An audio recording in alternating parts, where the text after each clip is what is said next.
millions. One of the unspoken partners of IG Farben was J.D. Rockefeller's Standard Oil Company in America. In fact, the German Air Force could not operate without a special additive patented by Rockefeller's Standard Oil. The drastic bombing of London by Nazi Germany, for example, was made possible by a $20 million sale of fuel to IG Farben by the Rockefeller Standard Oil Company. This is just one small point on the topic of how American business funded both sides of World War II. One other treasonous organization worth mentioning is the Union Banking Corporation of New York City. Not only did it finance numerous aspects of Hitler's rise to power, along with actual materials during the war, it was also a Nazi money laundering bank, which was eventually exposed for having millions of dollars of Nazi money in its vaults. The Union Banking Corporation of New York was eventually seized for violations of the Trading with the Enemy Act. Guess who the director and vice president of the Union Bank was? Prescott Bush, our current president's grandfather, and of course our former president's father.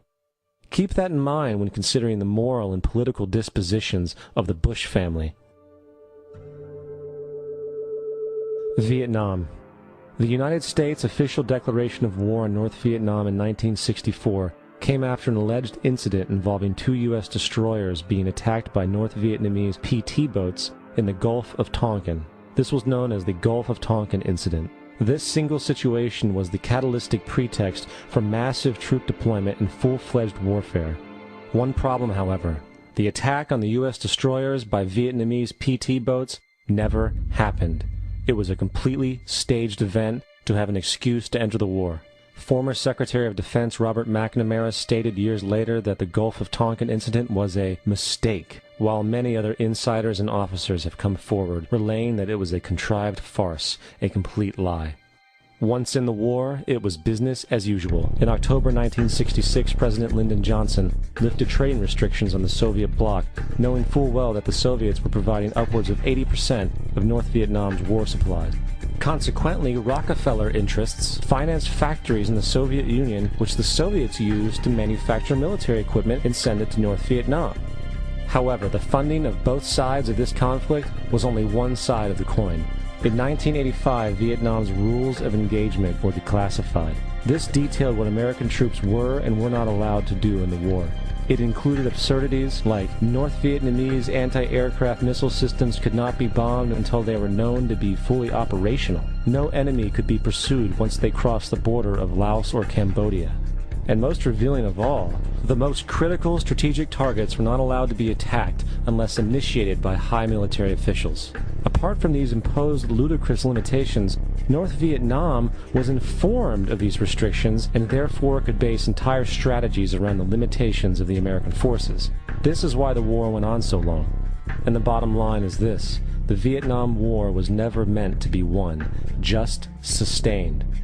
This war for profit resulted in 58,000 American deaths and 3 million dead Vietnamese.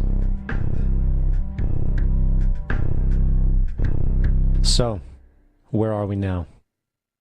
September 11th was the jumpstart for what is now an accelerated agenda by the ruthless elite. It was a staged war pretext no different than the sinking of the Lusitania, the provoking of Pearl Harbor, and the Gulf of Tonkin lie. In fact, if 9/11 wasn't a planned war pretext, it would be an exception to the rule. It has been used to launch 2 unprovoked illegal wars, one against Iraq and one against Afghanistan. However, 9/11 was a pretext for another war as well, the war against you. The Patriot Act, Homeland Security, the Military Tribunals Act, and other legislations are all completely and entirely designed to destroy your civil liberties and limit your ability to fight back against what is coming.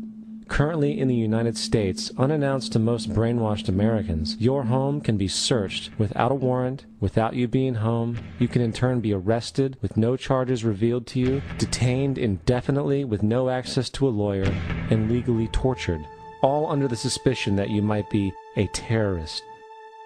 If you need a painted picture of what is happening in this country, let's recognize how history repeats itself. In February 1933, Hitler staged a false flag attack, burning down his own German parliament building, the Reichstag, and blamed it on communist terrorists. In the next few weeks, he passed the Enabling Act, which completely eradicated the German Constitution, destroying people's liberties. He then led a series of preemptive wars, all justified to the German people as necessary to maintaining homeland security.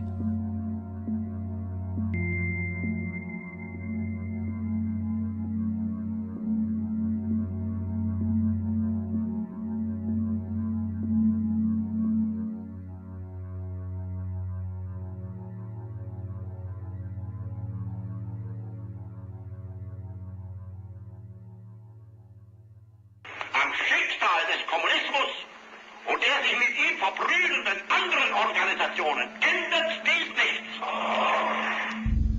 Our enemy is a radical network of terrorists and every government that supports them. It's time to wake up. The people in power go out of their way to make sure that you are perpetually misled and manipulated. The majority's perception of reality, especially in the political arena, is not their own. It is shrewdly imposed upon them without them even knowing it. For example, the public at large actually believes the invasion of Iraq is going badly, as sectarian violence doesn't seem to stop. What the public fails to see is that the destabilization of Iraq is exactly what the people behind the government want. This war is to be sustained so the region can be divided up, domination of the oil maintained, continual profits reaped for the defense contractors, and most importantly, permanent military bases established to be used as a launching pad against other oil-bearing, non-conforming countries such as Iran and Syria. For further implication that the civil war and destabilization is purely intentional, in 2005, 2 elite British SAS officers were arrested by Iraqi police after being caught driving around in their car shooting at civilians while dressed up as Arabs. After being arrested and taken to a jail in Basra, the British Army immediately requested the release of these men. When the Basra government refused, British tanks came in and physically broke out the men from the Basra prison. If you wish to destroy an area, how do you do it? Well, there are 2 ways. You can go in there and bomb it and so forth, but that is not very efficient. What you do is you try to get the people in that area to kill each other and to destroy their own territory, their own farms. And that's what's been done in that area. The way in which you destroy an opponent is get him to destroy himself by dividing his ranks against one another. Then you feed both sides. You have agents feeding both sides, inflaming both sides, and they kill each other off. And it's time that some of us woke up to this reality, to understand that people who try to maintain empires and create empires do it by manipulating the people they're trying to conquer. You might want to ask yourself why the entire culture is utterly saturated with mass media entertainment from all sides, while the educational system in America continues its stupefying downward slide since the U.S. government decided to take over and subsidize the public school system.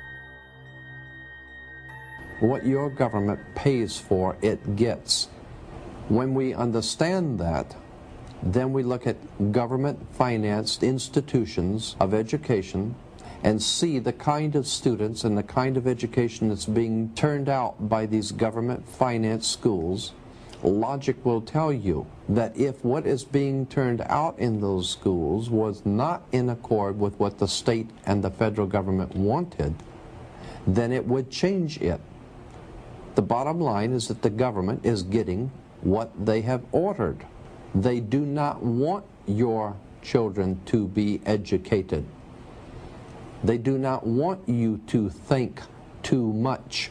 That is why our country and our world has become so proliferated with entertainments, mass media, television shows, amusement parks, drugs, alcohol, and every kind of entertainment to keep the human mind entertained, so that you don't get in the way of important people by doing too much thinking. You had better wake up and understand that there are people who are guiding your life and you don't even know it. We're in a lot of trouble because you people and 62 million other Americans are listening to me right now, because less than 3% of you people read books, because less than 15% of you read newspapers, Because the only truth you know is what you get over this tube. Right now, there is a whole, an entire generation that never knew